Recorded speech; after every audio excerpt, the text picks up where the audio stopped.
I was 28 years old when it happened. A bachelor's degree, a diploma, a relationship of 5 years, a six-figure career. House, pets, cars, the list goes on. I had it all. Everything you'd see on TV and maybe a little more.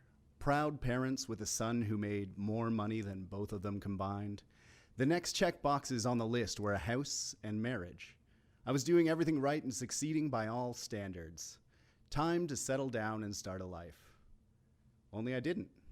I proposed, not at the right time, but because I felt I had to and was rejected. Informed by my long-term love that they had found new interest in a coworker of ours, my world came crashing down.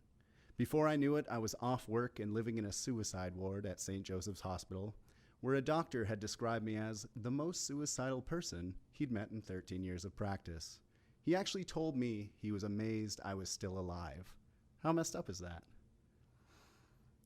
In a matter of months, my world shattered like 1,000 porcelain dolls, all falling into each other, creating a cascade effect of destruction and loss in my life.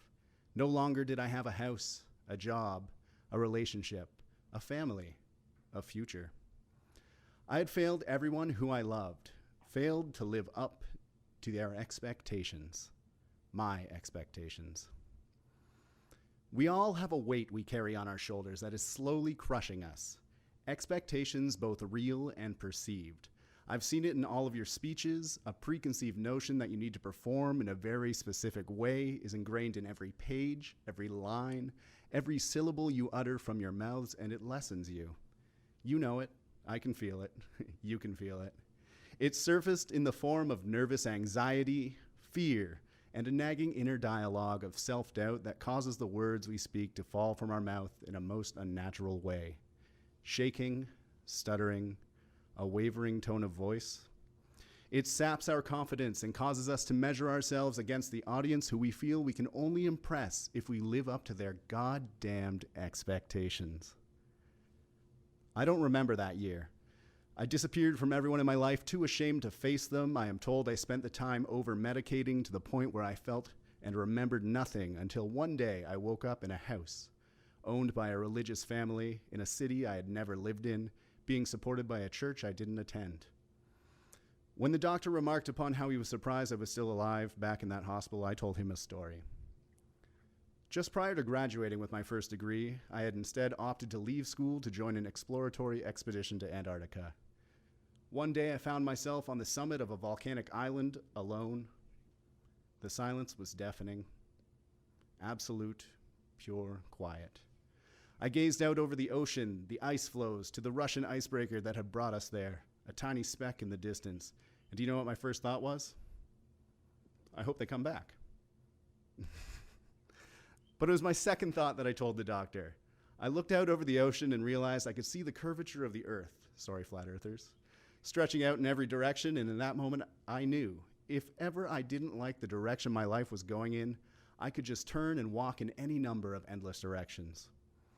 And so when I came to the point where I felt my life was over and all I wanted to do was die, I thought this: well, Mario, good thing we have all these extra lives. And instead of choosing to die, I chose to find a new path and a new reason to keep on living. If I was going to die, I was going to lose everything. And so long as I was the only person I needed to make happy, to impress, then I really had nothing to lose. The only person in the room you ever need to impress is yourself. You may as well be alone at home with your favorite song on, staring at yourself in the mirror, dancing, in the way only a child would, free from the confines of expectations with no sense of what is considered socially appropriate. Throw that bullshit away. We've carried this weight too long. Slowly over time it has crushed us, compressed us, and shrunk us to a fragment of our truest selves. It has sapped us of our strength because we are told from a very young age that certain shapes must fit into certain holes, and we have to place them there because these are the goddamned expectations. I swear, because fuck your expectations. I'm a passionate person, and it's who I am, and you'll either love me or leave me, but either way, I won't let you or anyone else tell me how to be a better me, because how could you? Shove the square peg into the round hole, drill out the edges haphazardly, and make it fit because you are unique and beautiful, and we're not meant to be the same. Do away with all the expectations, except one. Expect that one day, your time on this earth will run out. That could be today, that could be tomorrow, and there's no way to tell. So start now, live your life now, and do away with all the goddamn expectations.